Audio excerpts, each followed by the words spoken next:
ஆதவன் நேயர்களுக்கு வணக்கம். இன்றைய நாளேடுகளில் ஒரு பார்வை நிகழ்ச்சியினூடாக உங்களை சந்திப்பதில் மிக்க மகிழ்ச்சி. இன்றைய தினம் 1ஆம் தேதி மார்ச் மாதம் 2022ஆம் ஆண்டு செவ்வாய்க்கிழமை. இன்றைய தினம் வெளியாகியுள்ள பத்திரிகைகளின் பிரதான செய்திகள் தொடர்பில் அவதானம் செலுத்துவோமாயின், முதலில் வீரகேசரி பத்திரிகையின் பிரதான செய்தியாக கப்பலுக்கு டொலர் செலுத்தும் வரை எரிபொருள் விநியோகம் மட்டுப்படுத்தப்படும், அமைச்சர் உதய கம்மன்பில அறிவிப்பு என்பதாக ஓர் செய்தியும் இன்றைய தினம் வெளியாகியுள்ள வீரகேசரி பத்திரிகையின் பிரதான செய்தியாக அது காணப்படுகின்றது. எரிபொருள் இறக்குமதிக்கு முன்னுரிமை வழங்காத காரணத்தினால் தற்போது எரிபொருள் விநியோகத்தில் நெருக்கடி ஏற்பட்டுள்ளது. கடலில் நங்கூரமிடப்பட்டுள்ள கப்பலுக்கு டொலர் செலுத்தும் வரை எரிபொருள் விநியோகம் மட்டுப்படுத்தப்படும். எரிபொருள் விநியோகம் முழுமையாக பாதிக்கப்படக்கூடாது என்ற காரணத்தினால் எரிபொருள் விநியோகம் மட்டுப்படுத்தப்பட்டுள்ளது என வலுசக்தி அமைச்சர் உதய கம்மன்பில தெரிவித்தார். வலுசக்தி அமைச்சில் நேற்று இடம்பெற்ற ஊடகவியலாளர் சந்திப்பில் கலந்து கொண்டு கருத்துரைக்கையிலேயே அவர் இவ்வாறு கூறியுள்ளார். நாட்டில் எரிபொருள் விநியோகம், மின் உற்பத்தி ஆகிய இரு பிரதான துறைகளில் எவ்வித பாதிப்பும் ஏற்படவில்லை. வெளிநாட்டு கையிருப்பு சடுதியாக குறைவடைந்துள்ளதால் அவ்விரு துறைகளும் தற்போது பாரிய சவால்களை எதிர்கொண்டுள்ளது. வெளிநாட்டு கையிருப்பு பற்றாக்குறை தொடர்பில் நான் ஆரம்பத்தில் குறிப்பிட்ட கருத்து அப்போது விமர்சிக்கப்பட்டது. தற்போது அது உண்மையாகியுள்ளது. 2021ஆம் ஆண்டு மாத்திரம் இறக்குமதி சேவைக்காக 21 பில்லியன் அமெரிக்க டாலர் செலவிடப்பட்டுள்ளது. எரிபொருள் கொள்வனவு மற்றும் இறக்குமதிக்கு மாத்திரம் 2.8 பில்லியன் அமெரிக்க டாலர்கள் செலவிடப்பட்டுள்ளன. வெளிநாட்டு கையிருப்பு வரையறுக்கப்பட்டுள்ளதால் மருந்து, எரிபொருள் உள்ளிட்ட அத்தியாவசிய தேவைகளுக்கு மாத்திரம் முன்னுரிமை வழங்குமாறு அமைச்சரவையில் பலமுறை எடுத்துரைத்துள்ளேன். நெருக்கடியான சூழ்நிலையில் ஆப்பிள் பழத்தை இறக்குமதியை தவிர்த்து அந்த நிதியை அத்தியாவசிய உணவு மற்றும் மருந்து பொருள் இறக்குமதிக்கு செலவிடுமாறும் குறிப்பிட்டேன். ஆப்பிள் பழத்தை இறக்குமதி செய்ய நிதி ஒதுக்கியதால் இன்று எரிபொருளும் இல்லை, மருந்தும் இல்லை. எரிபொருள் இறக்குமதிக்கு முன்னுரிமை வழங்காத காரணத்தினால் தற்போது எரிபொருள் விநியோகத்தில் பாதிப்பு ஏற்பட்டுள்ளது. எண்ணெய் கப்பல்கள் கடலில் நங்கூரமிடப்பட்டுள்ளன. அக்கப்பல்களுக்கு டொலர் செலுத்தினால் எரிபொருளை தரையிறக்க முடியும். தேவையான எரிபொருள் களஞ்சியப்படுத்திக் கொள்ளும் வரை எரிபொருள் விநியோகம் மட்டுப்படுத்தப்பட்டுள்ளது. தற்போதைய நெருக்கடியான நிலைமையில் எரிபொருள் விநியோகத்தை மட்டுப்படுத்தாமல் இருந்தால் வசதி படைத்தவர்கள் தங்களின் வீடுகளில் உள்ள தாங்கிகளிலும் எரிபொருளை சேமித்துக் கொள்வார்கள். அவ்வாறு நிகழ்ந்தால் சாதாரண நடுத்தர மக்களே பாதிக்கப்படுவார்கள். முச்சக்கர வண்டி சாரதிகளின் வாழ்வாதாரம் பாதிக்கப்படும்.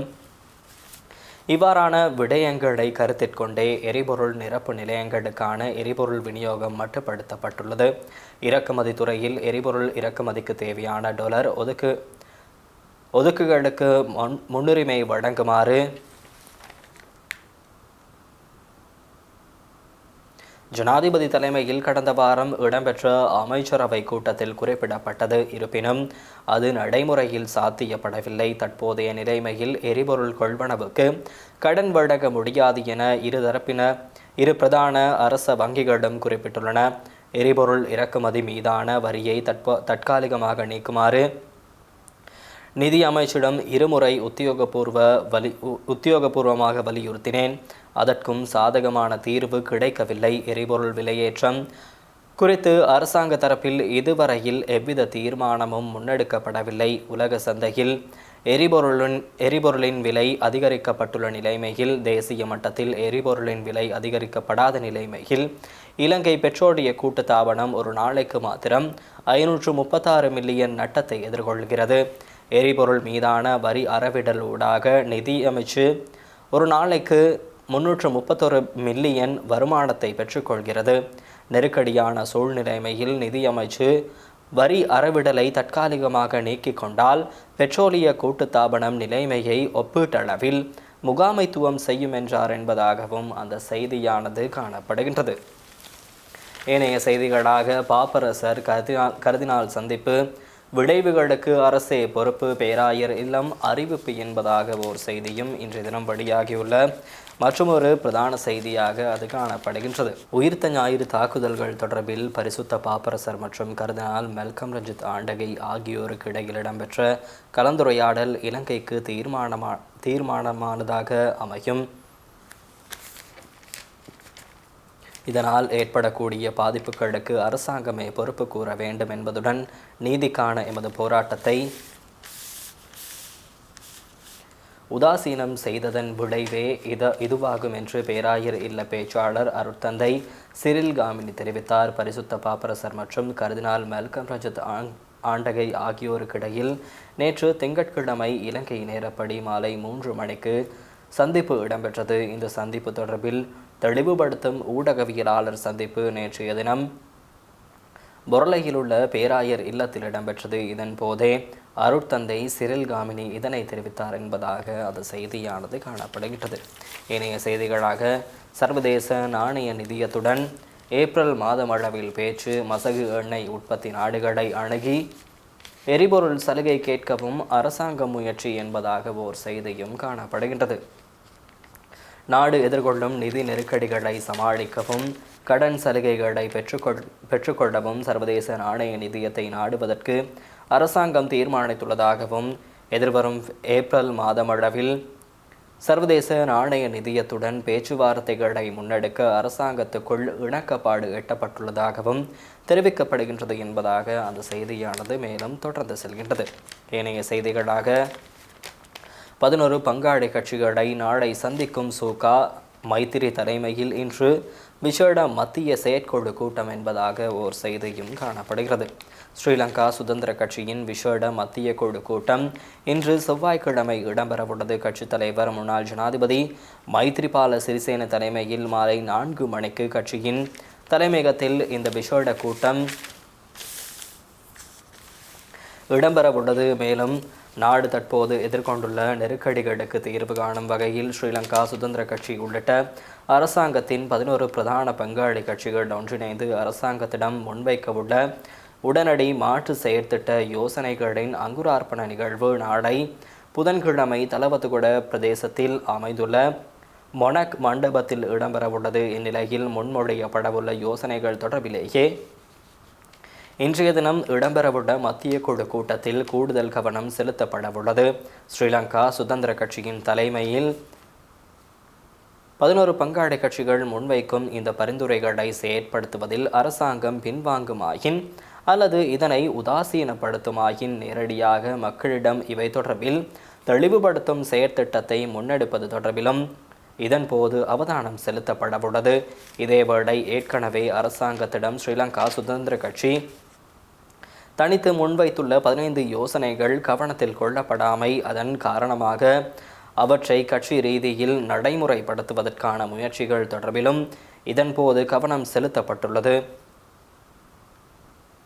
இவ்வாறு முன்வைக்கப்பட்ட யோசனைகளில் நாட்டில் உள்ள தற்போதைய நெருக்கடிகளுக்கான தீர்வு காண்பதற்கு சர்வகட்சி சம்மேளனம் ஒன்று ஸ்தாபிக்கப்பட்டு எதிர்க்கட்சிகளுடன் ஒரே மேசையில் அமர்ந்து கலந்தாலோசித்து தீர்மானங்கள் எடுக்கப்பட வேண்டும் என்பதும் பிரதானமானதாகும். அதற்கமைய இன்றைய மத்திய குழு கூட்டத்தில் சர்வகட்சி சம்மேளனத்தை ஸ்தாபிப்பதற்கான கோரிக்கையை மீண்டும் அரசாங்கத்திடம் முன்வைப்பது மற்றும் இது குறித்து ஏனைய கட்சிகளின் தலைவர்களுடன் பேச்சுவார்த்தைகளை முன்னெடுப்பது குறித்தும் அவதானம் செலுத்தப்படவுள்ளது என்பதாக அந்த செய்தியானது காணப்படுகின்றது.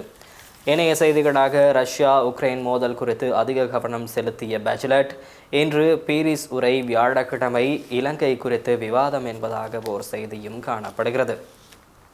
பொறுப்புக்கூறலில் சர்வதேசத்தை தொடர்ந்தும் ஏமாற்ற முடியாது, சர்வதேச அரங்குக்கு கொண்டு செல்லப்பட்ட பின்னர் எதனையும் மூடி மறைக்க இயலாதென சிவில் செயற்பாட்டாளர்கள் தெரிவிப்பு என்பதாக ஓர் செய்தியும் காணப்படுகிறது.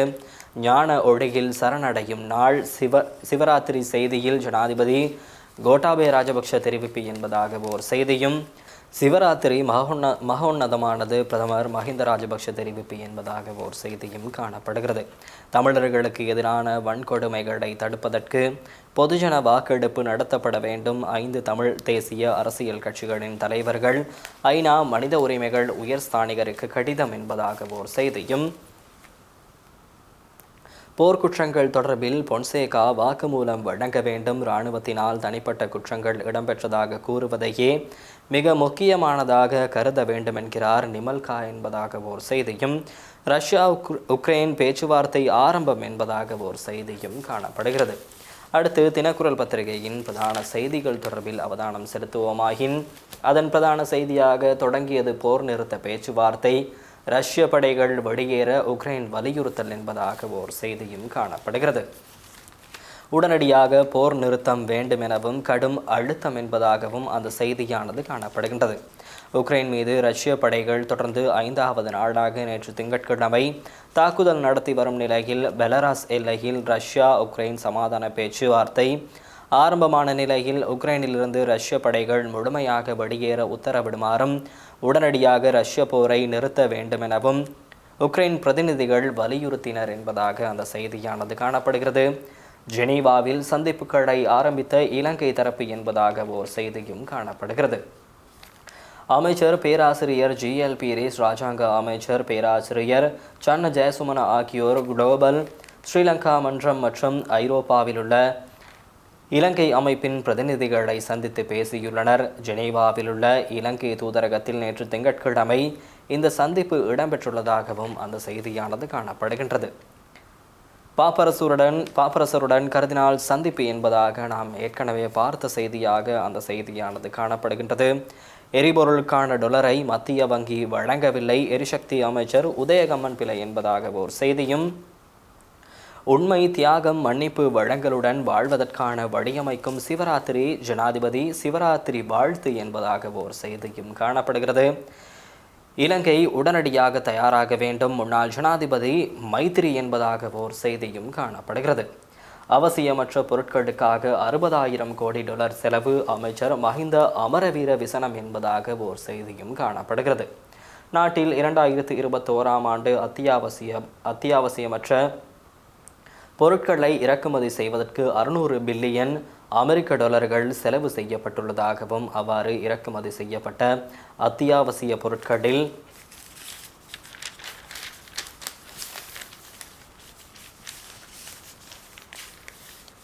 பெரும்பாலானவற்றை இலங்கையில் உற்பத்தி செய்ய முடியும் எனவும் சுற்றாடல் துறை அமைச்சர் மஹிந்த அமரவீர தெரிவித்துள்ளார். ஒவ்வொரு வருடமும் 150 தொன் தேன் இலங்கைக்கு இறக்குமதி செய்யப்படுவதுடன் 2021ஆம் ஆண்டு 386.73 மில்லியன் அமெரிக்க டாலர் பெறுமதியான ஸ்மார்ட் கையடக்க தொலைபேசிகள் இறக்குமதி செய்யப்பட்டுள்ளன. தற்போது நாடு டாலர் பிரச்சனையை எதிர்கொண்டுள்ளது.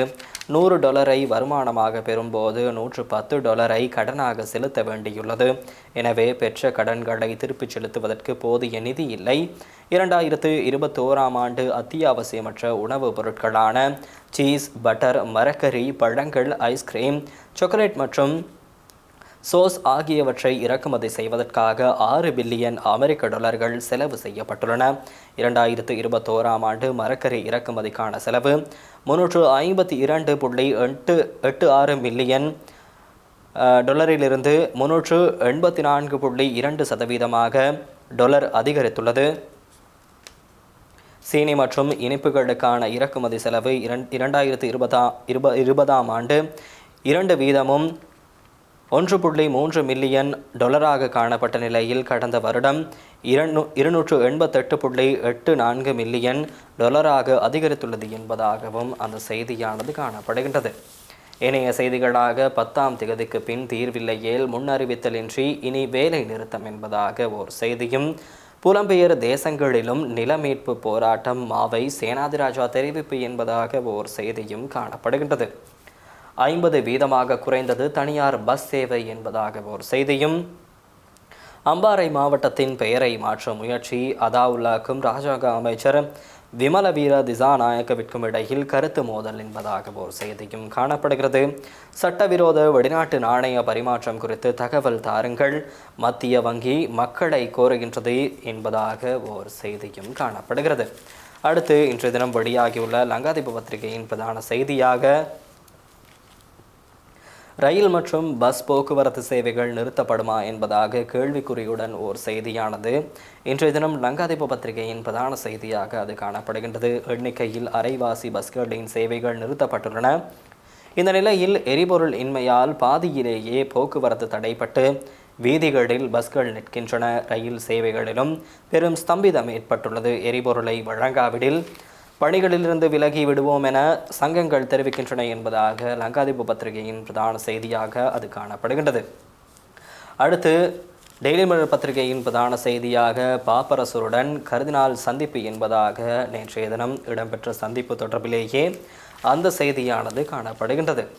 அடுத்து மலையக செய்திகள் தொடர்பில் அவதானம் செலுத்துவோமாயின் உப செயலகங்களை ஏற்படுத்த முனைவது கையாலாகத்தனத்தை வெளிப்படுத்துகிறது, பேராசிரியர் விஜயச்சந்திரன் கூறுகிறார் என்பதாக ஓர் செய்தியும், ஆசிரியர் வேலுசாமி மகேஸ்வரனுக்கு நீதி வேண்டி லோகிதோட்ட மக்கள் கவன ஈர்ப்பு போராட்டம் என்பதாக ஓர் செய்தியும், போதைப் பொருளுடன் சிவனொளிபாத மலை தரிசனத்துக்கு சென்ற 193 பேர் மோப்பனாய் உதவியுடன் கைது என்பதாக ஓர் செய்தியும் காணப்படுகிறது. அடுத்து இந்திய செய்திகள் தொடர்பில் அவதானம் செலுத்துவோமாயின் ரஷ்ய போரால் சிக்கி தவிக்கும் இந்தியர்கள், உக்ரைன் எல்லை நாடுகளுக்கு சிறப்பு தூதர்களாக செல்லும் 4 மந்திரிகள், மீட்பு பணியை ஒருங்கிணைக்க மத்திய அரசு ஏற்பாடு என்பதாக ஓர் செய்தியும் காணப்படுகிறது. தமிழ்நாட்டில் 3000 ஆண்டுகளாக யாராலும் எதனையும் திணிக்க முடியவில்லை. முதலமைச்சர் மு.க. ஸ்டாலின் எழுதிய புத்தகத்தை வெளியிட்டு ராகுல் காந்தி பேச்சு என்பதாக ஓர் செய்தியும் காணப்படுகின்றது.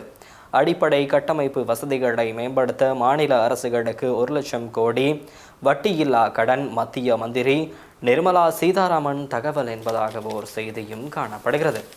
அடுத்து உலக செய்திகள் தொடர்பில் அவதானம் செலுத்துவோமாயின் உக்ரைனுக்கும் ரஷ்யாவுக்கும் இடையில் பேச்சுவார்த்தைகள் ஆரம்பம் என்பதாக உலக செய்திகளின் பக்கத்தில் வெளியான பிரதான செய்தியானது காணப்படுகின்றது. ஏனைய செய்திகளாக மேற்குலக நாடுகளின் தடைகள் 3ஆம் உலகப் போருக்கு ரஷ்யாவை தள்ளுவதாக உள்ளது, பெலாரஸ் ஜனாதிபதி கூறுகிறார் என்பதாக ஓர் செய்தியும், இராணுவ நடவடிக்கையை நாளையுடன் பூர்த்தி செய்ய உத்தரவிட்டிருந்த புட்டின் என்பதாக ஓர் செய்தியும், ஆஸ்திரேலியாவில் வெள்ள அனர்த்தம் 8 பேர் பலி என்பதாக ஓர் செய்தியும் காணப்படுகிறது. அடுத்து இன்றைய தினம் வெளியாகியுள்ள ஆசிரியர் தலையங்கங்கள் தொடர்பில் அவதானம் செலுத்துவோமாயின் முதலில் வீரகேசரி பத்திரிகையின் ஆசிரியர் தலைப்பாக சர்வகட்சி குழுவை கூட்டி நெருக்கடி தீர்வு காணுங்கள் என்பதாக வீரகேசரி பத்திரிகையின் ஆசிரியர் தலைப்பானது காணப்படுகிறது. நாடு பெரும் பொருளாதார நெருக்கடியை சந்தித்து வருகின்றது. அந்நிய செலாவணி பற்றாக்குறை காரணமாக இறக்குமதிகள் தடைப்பட்டுள்ளதுடன் அத்தியாவசிய பொருட்களின் விலைகள் அதிகரித்துள்ளதுடன் அவற்றுக்கு தட்டுப்பாடும் ஏற்பட்டுள்ளது. அத்தியாவசிய பொருட்களை கொள்வனவு செய்வதற்கு மக்கள் திண்டாட வேண்டிய நிலைமை உருவாகியுள்ளது. எரிபொருளுக்கும் மருந்து பொருட்களுக்கும் தட்டுப்பாடு நிலவி வருகின்ற நிலையிலேயே சர்வகட்சி குழுவை கூட்டி நெருக்கடி காணுமாறு இன்றைய தினம் வெளியாகியுள்ள வீரகேசரி பத்திரிகையின் ஆசிரியர் தலைப்பானது காணப்படுகிறது. அடுத்து தினக்குரல் பத்திரிகையின் ஆசிரியர் தலைப்பாக பாகுபாட்டை இல்லாதொழிப்பதற்கு முன்னுரிமை கொடுக்க வேண்டும் என்பதாக தினக்குரல் பத்திரிகையின் ஆசிரியர் தலைப்பானது காணப்படுகிறது. இன்று மார்ச் மாதம் 1ஆம் தேதி சர்வதேச பாகுபாடு அல்லது பாராபட்சத்திற்கு எதிரான தினமாகும். உலகளாவிய ரீதியில் அனுட்டிக்கப்படும் இந்நிகழ்வு பன்முகத்தன்மையை ஊக்குவிப்பதுடன் சகலரையும் கவனத்திற்கொள்ள வேண்டும் என்பதையும் அங்கீகரிக்கிறது. ஐநா சபை போன்ற நிறுவனங்கள் வயது, பாலினம், தேசியம், இனம், நிறம், உயரம், எடை, தொழில், கல்வி போன்றவற்றை பொருட்படுத்தாமல் கௌரவத்துடன் வாழ்க்கையை முன்னெடுப்பதற்கான ஒவ்வொருவரின் உரிமையையும் பல்வேறு செயற்பாடுகளுடன் கொண்டாடுவதற்கு இத்தினத்தை அதிக அளவுக்கு ஊக்குவிக்கின்றன. உலகில் பல நாடுகளில் பாராபட்சங்களுக்கு எதிரான சட்டங்கள் உள்ளன. ஆனால் ஒவ்வொரு நாட்டிலும் சமூகத்தின் அனைத்து தரப்புகளிலும் இது இன்றும் பிரச்சனையாக இருந்து வருவதுடன் பாராபட்சத்தை பல நாடுகள் ஆட்சியை கைப்பற்றவும் தக்க வைக்கவும் ஒரு வழிமுறையாக இப்போதும் பயன்படுத்துகின்றன என்பதாக தினக்குரல் பத்திரிகையின் ஆசிரியர் தலைப்பானது காணப்படுகிறது. அடுத்து கேலிச்சித்திரம் தொடர்பில் அவதானம் செலுத்துவோமாயின் நாட்டில் பெரும் பொருளாதார நெருக்கடி ஏற்பட்டுள்ள நிலையில் எரிபொருள் பற்றாக்குறை, உணவு பற்றாக்குறை என பல பற்றாக்குறை நிலவுகின்ற நிலையில் வறுமையின் பிடியில் மக்கள் வறுமையின் பிடியில் மக்கள் சிக்கி தவிக்கும் வேளையில் சௌபாக்கிய நோக்கு என்பதாக ஜனாதிபதி மக்களை அழைத்துச் செல்வது போலவும் ஜனாதிபதி கனவுலகில் வாழ்கிறார் என்பதாக ஜேவிபி கூறுவது போலவும் இன்றைய தினம் வெளியாகியுள்ள கேலிச்சித்திரமானது காணப்படுகின்றது. இவைதான் இன்றைய தினம் வெளியாகியுள்ள பத்திரிகைகளின் பிரதான செய்திகளாக காணப்படுகின்றன. மீண்டும் இன்றைய நாளேடுகளின் ஓர் பார்வை நிகழ்ச்சியினூடாக உங்களை சந்திக்கும் வரை உங்களிடமிருந்து விடைபெறுகின்றேன். நன்றி, வணக்கம்.